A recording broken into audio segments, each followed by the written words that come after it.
Canada Soccer have released the roster for the Canadian Shield, where Canada is set to face the Ukraine and Ivory Coast in preparation for the CONCACAF Gold Cup and a major tournament for Canada this summer. But this squad is very exciting, it's very entertaining, and also sees two training players added to the team. One particularly in a new dual national, a young dual national from Manchester United's academy. And this team is very interesting.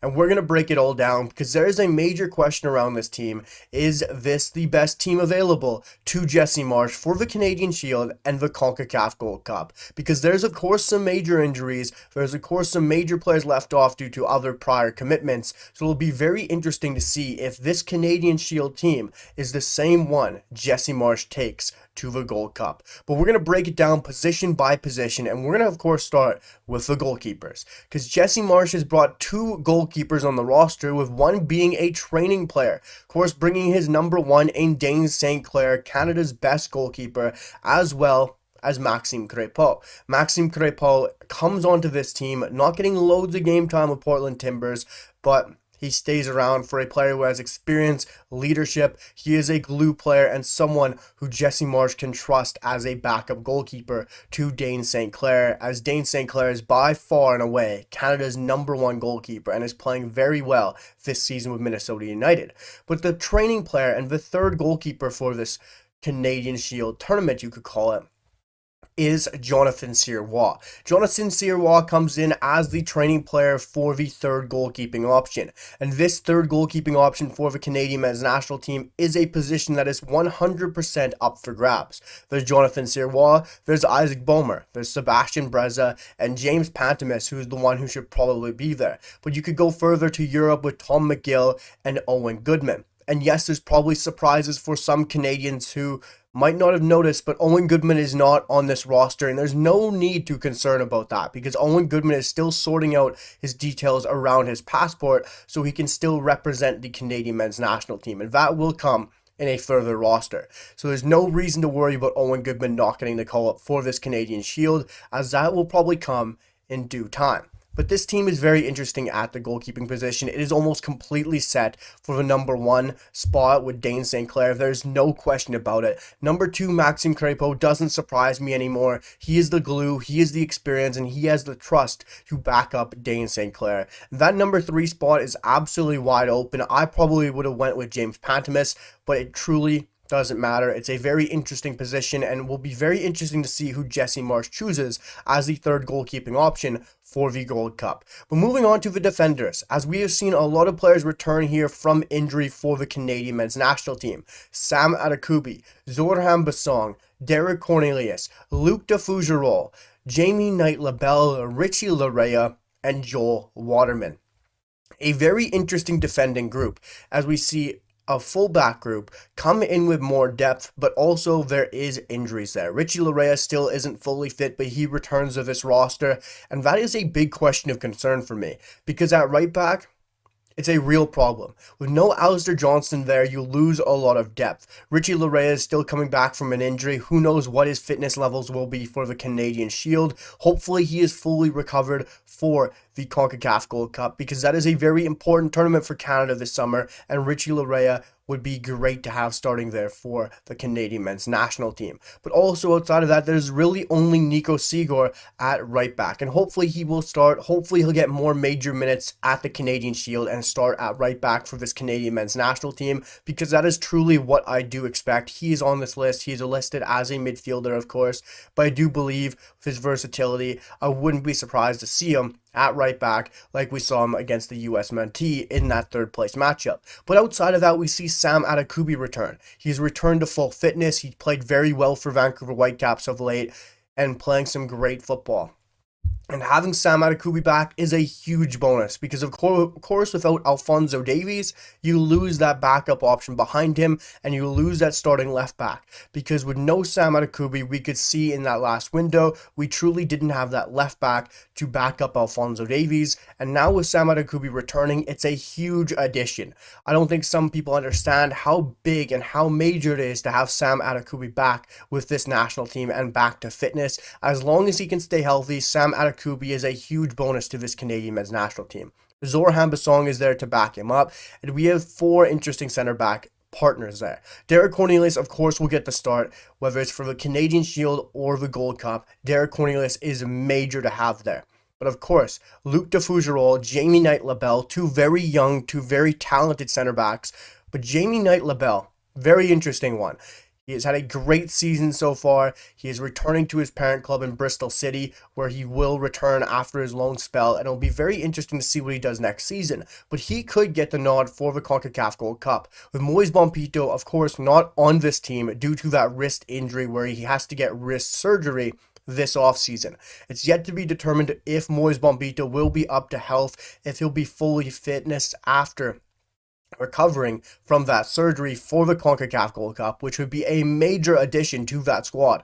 But if not, I really wouldn't be surprised to see Jamie Knight-Labelle getting the starts in the Canadian Shield in preparation to start alongside Derek Cornelius for the CONCACAF Gold Cup. Because Jamie Knight-Labelle has the talent, he has the pace, he has the ability, he's a very strong physical center back, especially for his young age, and when he has played in the division he's been very good. So it's a great opportunity for Jamie Knight-Labelle to step up, prove he's that number 3 option, jump ahead in the pecking order against a younger partner in Luc de Fougerolles to prove himself over Joel Waterman. And yes, Joel Waterman is there because he is trusted, he is a leader, he is a glue player like a few other players in this national team, and he is trusted by Jesse Marsch ever since he came in. So it's a very good defending group. I'm really pleased by who is added to this team, who is there, and it's a great group of defenders. Yes, we're missing Alphonso Davies. Yes, there's no Moise Bompito. Yes, there's no Alistair Johnston, our 3 out of our 4 best back 4, but I really believe our back line is at a point where it can cope. We have some great players back there now. We have some really good depth outside of the fullback areas, so it'll be very interesting to see what Jesse Marsch goes and deploys at the Canadian Shield, and especially at that first game against Ukraine. But let's move on to the midfielders, as it's a very good depth in midfield. With Ali Ahmed, Tajon Buchanan, Mathieu Choinière, Stefan Eustáquio, Ismail Kone, Jaden Nelson, Nathan Saliba, Jacob Schaffelberg, and Nico Sigor. It is a great midfield group. It is a very deep midfield group outside of wingers. We finally got more wingers, which I'm very excited about. Last time with the Nations League, Canada was very hurting for wingers. With Jacob Schaffelberg coming back to fitness, we had players like Tajon Buchanan out of form, and now it is a completely different spot. Jacob Schaffelberg is playing better football. He is not worried about his fitness concerns. Jaden Nelson looks like a fantastic winger once again, and it is unbelievable to see him on this roster. The rise Jaden Nelson has taken to get back to form to where he is at the top of his game for Vancouver Whitecaps is extremely exciting, and very happy to see him on this Canadian men's national team roster, as well as Ali Ahmed back with this team and Tajon Buchanan. Nations League wasn't on form, didn't look like himself. Now, he's with the team, just scored a winner against Barcelona. Confidence is going to be through the roof. I have no concern, no complaints with our wingers, and this 4-4-2 system of Jesse Marsch should work like a treat with all of our wingers up to fitness, up to form, and ready for the Gold Cup. But looking at the midfield, the central midfield, with Nico Sigor, Nathan Saliba, as well as Ismail Kone, Stefan Eustáquio, Mathieu Choinière. It's a very interesting group. Of course, you're leaving out Jonathan Osorio, who is out currently due to injury, who looks like a return date of early June. Could be even added to this list, and wouldn't surprise me if he's added in addition for the CONCACAF Gold Cup. And why, might you ask? Well, Stefan Eustáquio has prior commitments. Stefan Eustáquio has the FIFA World Club Cup with FC Porto. He might ask FC Porto if he doesn't have to go, if he could play for Canada, which would be unbelievable to see. And who knows, that might leave Jonathan Osorio still out of this team. But I 100% expect Jonathan Osorio to be with this Canadian side heading into the CONCACAF Gold Cup in some capacity. Whether it's taking out Stefan Eustáquio's spot, whether it's taking out Mathieu Choinière's spot, Jonathan Osorio is someone who's been trusted, someone who's been a leader, someone who is another one of those glue players along with Joel Waterman, Maxime Crépeau, Mathieu Choinière, who Jesse Marsch trusts, and it wouldn't shock me to see him added to this team. And I really love that midfield group, whether it's young, dynamic with Nico Seager, Nathan Saliba, Ismail Kone, or players who can drop off and play deep midfielder with Stefan Eustáquio, Chouanier, Kone. It's a very exciting team, players who can play multitude of different positions, and it's a great midfielding group, and I'm very excited to see it, especially with that winger department. That is the most beneficial thing about this Canadian Shield roster. But let's move on and wrap up the squad with the forwards and the most exciting part about this team. Jonathan David is with the Canadian team, and that is absolutely major, as well as Promise David, Daniel Jebison, Kyle Larin, Tanio Lawase, and Gabriel Biancheri. Well, Gabriel Biancheri, we're going to talk about first. A dual national, a new addition, a young 18-year-old striker who has relations to the Welsh national team. Has previously played with the Welsh Academy youth national teams, the U19s and U7 teams, and now has gotten the nod from Jesse Marsch to come be a training player. And this is very exciting. He's put up some tremendous numbers with Manchester United's youth teams, and this is a great addition. You might ask how good he is, how good of a player he is. Well, being a Manchester United supporter, I've heard of him. He's a young, talented striker and has a lot of potential. But we can't really get a huge sample size of a player who's really only played at Manchester United's youth teams. He hasn't played with the reserves that much. He hasn't played with the senior team, hasn't gotten the call-ups.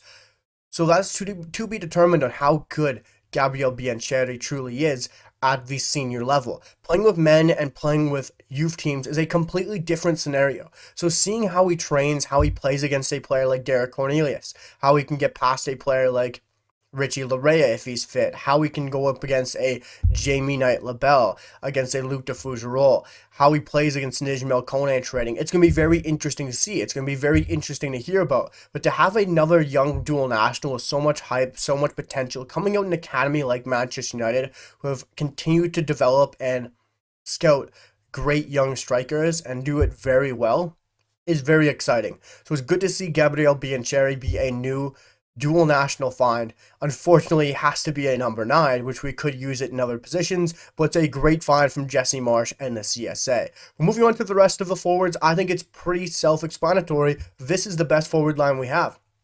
Unfortunately, we're leaving out players like Jason Russell-Rowe, Stephen Afrifa, Theo Bair, but I think it's all warranted. This is a great front line for Canada. Tani, Kyle, Daniel Jebison, Promise David, and Jonathan David. What a front line. And you can't complain with it. Jonathan David being there is very exciting. I wasn't even sure if he would be there with the transfer speculation he has to go through. But this is a big tournament for Jesse Marsch. This is a big tournament for this Canadian team. They have to go out and win the CONCACAF Gold Cup. And yes, this roster might look different come the CONCACAF Gold Cup, but I don't think it really will. This is a 23-man roster for the CONCACAF Gold Cup, and right now with those players, this is a 23-man team. He might just go copy and paste. He might add Moise Bombito. He might add Jonathan Sirois. But right now, this is the best available team for Jesse Marsch for that Canadian Shield. And hopefully it changes or tweaks just a bit for that CONCACAF Gold Cup squad. Because I am one who doesn't believe in this thing that we need to call up young players. We have to be a B team for the CONCACAF Gold Cup.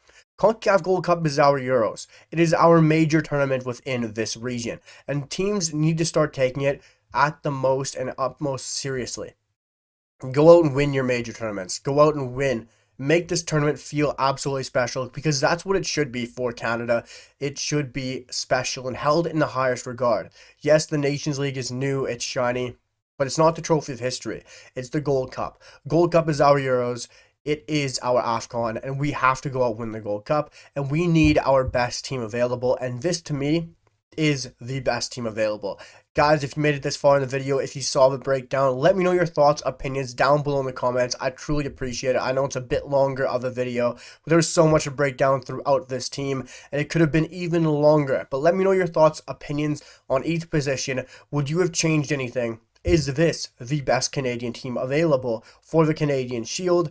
Hit that like button. It really helps out the content, guys. I truly appreciate it. Smash that sub button. Let's continue to move towards 650 subscribers, because your support has been absolutely incredible. And I'll see you guys for the next one. Peace.